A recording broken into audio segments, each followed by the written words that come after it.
دادی اور نانی کی وراثت۔ دادی اس وقت دادی ہونے کی حیثیت سے وارث بنے گی جب اس کا پوتا یا پوتی میت ہے، اور اگر فوت ہونے والا نواسا یا نواسی ہے تو پھر نانی ہونے کی حیثیت سے وارث بنے گی۔ دادی اور نانی سے مراد وہ جدہ صحیحہ ہے کہ جس کی میت کے ساتھ قرابت جو ہے وہ ملاتے وقت بیچ میں جد فاسد نہ آئے، یعنی جو باپ کی ماں ہیں وہ اس سے مراد ہے دادی، یا اس سے پردادی مراد ہے۔ اسی طرح سے اس سے نانی اور پرنانی مراد ہے۔ جو نانا ہے، نانے کی جو اوپر والدہ ہے، وہ اس سے مراد نہیں ہے۔ تو اس کو چھٹا حصہ ملے گا جب یہ ایک ہو، اور اگر ایک سے زیادہ ہوں تو وہ ایک ہی درجے کی ہوں تو ان کو چھٹا حصہ ملے گا۔ لیکن شرط یہ ہے کہ میت کی ماں موجود نہ ہو۔ اگر ماں موجود ہوئی میت کی تو نہ دادی وارث بنے گی نہ نانی وارث بنے گی، کیونکہ ماں دونوں میں ایک سبب ہے، تو ماں کی موجودگی میں نہ دادی وارث بن سکے گی اور نہ ہی نانی وارث بن سکے گی۔ اسی طرح سے اگر باپ موجود ہے تو پھر صرف دادی محروم ہوگی، اس کو حصہ نہیں ملے گا، البتہ نانی جو ہے اس کو حصہ ملے گا۔ نانی کو صرف ماں محروم کر سکتی ہے، باپ جو ہے میت کا وہ اس کو محروم نہیں کر سکتا۔ جیسا کہ حضرت قبیصہ بن دؤیب ان کی یہ روایت ہے، وہ کہتے ہیں کہ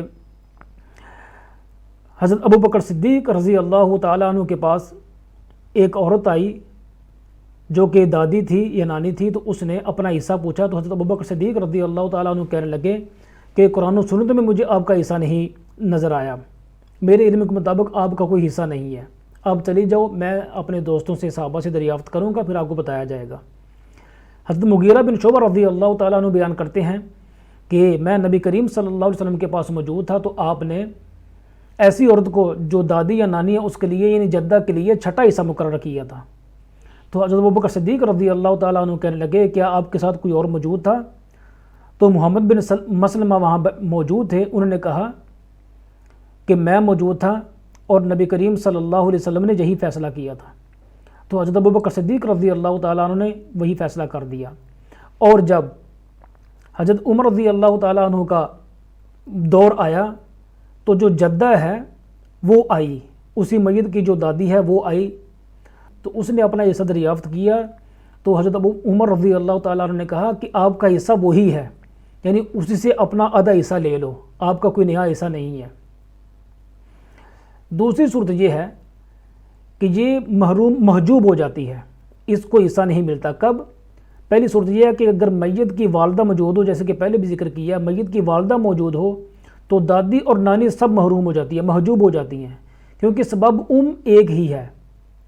جیسے کہ ابن برادہ کی روایت ہے جو کہ بحقی کے اندر موجود ہے کہ چھٹا حصہ جدہ کا اس وقت مقرر کیا گیا ہے جب ماں موجود نہ ہو۔